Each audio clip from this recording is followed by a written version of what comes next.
હાલો મિત્રો, બધાને હર હર મહાદેવ. હું છું ભારતી પરમાર. મારી યુટ્યુબ ચેનલમાં આપનું સ્વાગત છે. તમે બધા કેમ છો? સ્વસ્થ હશો? ફાઇનલી મિત્રો, આપણે હરિદ્વાર પહોંચી ગયા છીએ અને હસતા હસતા ચાલ્યા આવી છીએ. તમે જોઈ શકો છો વિડીયોમાં. અને આની પહેલાં પણ તમે મારો વિડીયો જોયેલો છે, ટ્રેનનો સફર. તો આજે આપણે હરિદ્વારમાં રિઝનેબલ ભાવમાં રહેવા લાયક 10 સ્થળની જગ્યાએ મુલાકાત લેશું. તો તમે મારા વિડીયોમાં છેલ્લે સુધી બન્યા રહેજો, જેથી કરીને તમને પૂરી જાણકારી મળે. તો ચાલો આપણે બધા સ્થળની મુલાકાત લઈએ. તો હવે આપણે મિત્રો પહોંચી ગયા છીએ શાંતિનિકુંજ ગાયત્રી આશ્રમ. જે આશ્રમ ફ્રીમાં છે, પણ એ લોકો જે કાર્યકર્તા છે એ લોકો કોઈ પૈસા માંગતા નથી. જો આપણે ઈચ્છા હોય તો આપણે લખાવી શકીએ છીએ. તો એ પણ બહુ જ મોટું આશ્રમ છે. તો મિત્રો, તમે અહીંયા પણ રોકાઈ શકો છો. જમવાની રહેવાની બે સુવિધા મળી રહી છે.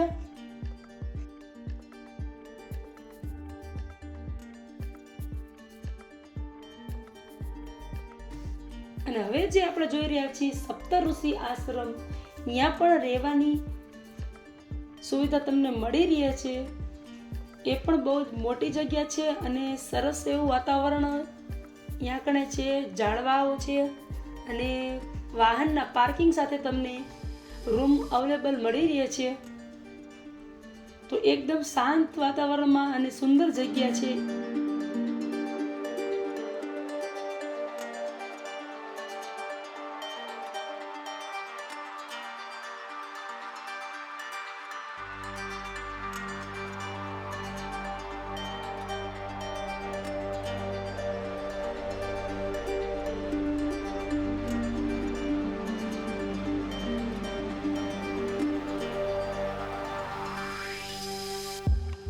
અને જે હવે આપણે જોઈ રહ્યા છીએ કચ્છી લાલ રામેશ્વર આશ્રમ છે.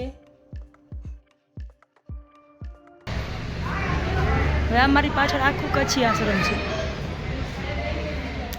આ બધા રૂમ છે.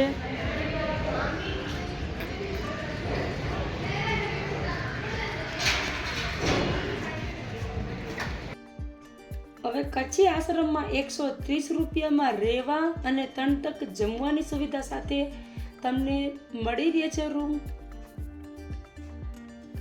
ઘણા એટલા રૂમ અહીંયા છે કે તમને પરબમાં આવો તોય મળી રહે છે. અને જો મિત્રો તમે ક્યાંય બહાર રહેતા હોય, કોઈ આશ્રમ અથવા હોટલમાં રહેતા હોય અને કચ્છી આશ્રમમાં ખાલી જમવું હોય તમારે, તો તમને 50 રૂપિયામાં જમવાનું મળી રહે છે. સાદું ભોજન ગુજરાતી.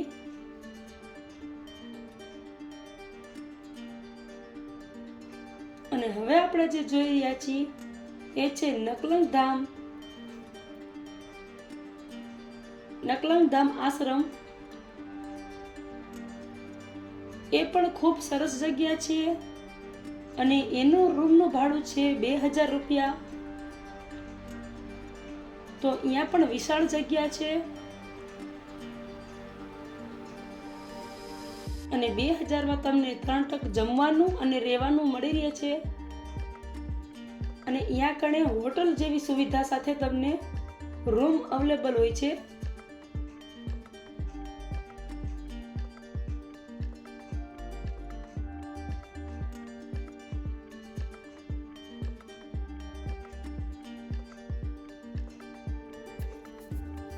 અને હવે તમે નિહાળી રહ્યા છો એ છે પરમાંત આશ્રમ.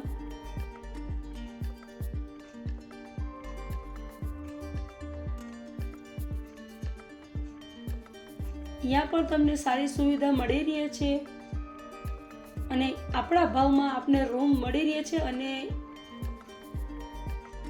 સરસ વાતાવરણ સાથે ગાર્ડન એવી સુવિધા સારી છે, તમે જોઈ શકો છો. અને હવે મિત્રો, જે તમે જોઈ રહ્યા છો છે શ્રી સત્વરા ભવન. અહીંયા એક વ્યક્તિ દીઠ 100 રૂપિયા છે રહેવાના. તો અહીંયા પણ તમને બધી સુવિધા મળી રહી છે. અને મિત્રો, અમે જ્યારે હરિદ્વાર ગયા ત્યારે અમે સત્વરા ભવનમાં રોકાયેલા હતા. તો તમને બધી અહીંયા સુવિધા મળી રહી છે, ગરમ પાણીથી લઈને. અને જો તમારે ભોજન લેવું હોય તો 100 રૂપિયા અલગથી દેવા પડે છે.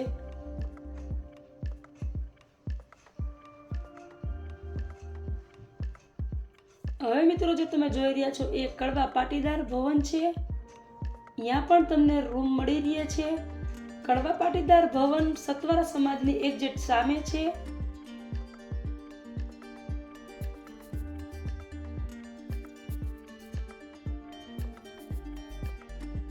અને હવે જે મિત્રો આપણે જોઈ રહ્યા છીએ સૂરજ સેવા સદન જગ્યા સુભાષરમ.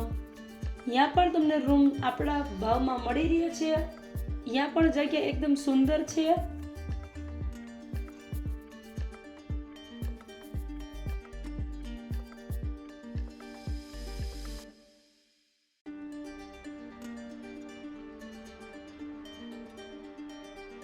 અને મિત્રો હવે તમે જે જોઈ રહ્યા છો પ્રેમનગર આશ્રમ છે.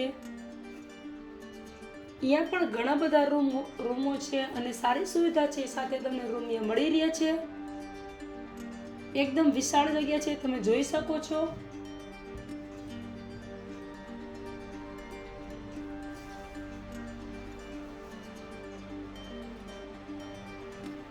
જે હવે તમે મિત્રો જોઈ રહ્યા છો એ છે ગુજરાતી ધર્મશાળા. ત્યાં પણ તમે રહી શકો છો. એ પણ તમને ઓછા ભાવમાં મળી રહી છે રૂમ અહીંયા. અને જમવાની સુવિધા પણ અહીંયા મળી રહી છે. તો મિત્રો તમે હરિદ્વાર પરબમાં આવો કે આડા દિવસે આવો, તમને રૂમ ગમે તે જગ્યાએ મળી રહી છે.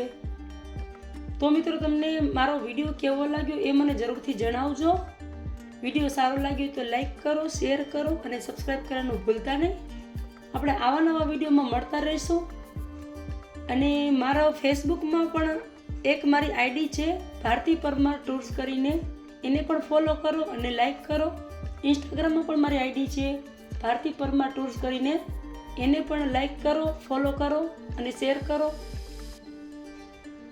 આવતા વિડીયો મળશું. ત્યાં સુધી બધાને હર હર મહાદેવ.